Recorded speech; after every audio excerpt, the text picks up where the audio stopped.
So talk a little bit about your process, because you said it's not for everybody. So how do you determine if it is right for you to even get into this? And then knowing a lot of our audience is, maybe they don't want to be, full-time business owners. Is it really possible to do this in a semi-passive way? Yeah. No, I'd start by saying, to your point on real estate, I think that's a really good point.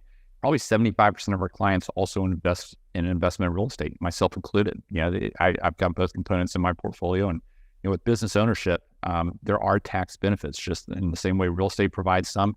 Here you've got some active income benefits where, whether you're paying your kids in the business and therefore they're able to contribute to a Roth IRA now, or life insurance policies, things you couldn't have done as a W-2 employee, you're able to through business ownership. And of course you get the expense, write-offs for taxes, you get the cash flow, but you also get that asset exit value down the road, which I'm happy to talk more about.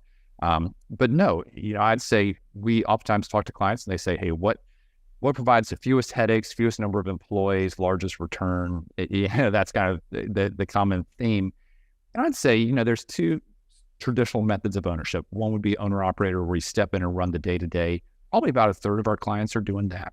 And then there's the model of semi-absentee or semi-passive, where 2/3 of our clients are saying, hey, let's put a manager in place day one. And we all know that it comes down to having a good person that you put in place where you align incentives and you trust them. The nice thing in franchising is you do have that franchisor on the sideline that can serve as the technical resource to help them with their day-to-day operations. So, as the owner, the buck still stops with you, but you do get a lot of heavy lifting along the way where some of that daily burden falls off of you. And we just have client case study after case study where, they've built up portfolios of investments. I was talking with a client yesterday. Every year, he and I do a franchise deal together, and he buys several locations and puts a young guy from his organization over, in charge of running these. He's the largest franchisee of 2 Men and a Truck moving service, operates in 10 markets, $35 million a year in revenue. But he's started investing in property services businesses and just very scalable, variable cost type models.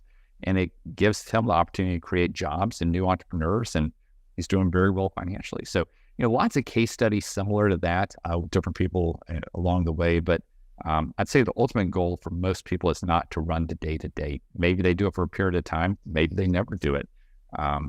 And one thing I mentioned to you the other day, Ben, was there is a passive model.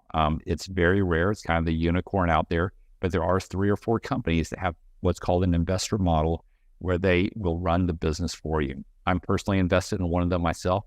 Obviously, these have been very attractive. I've had many clients buying into these.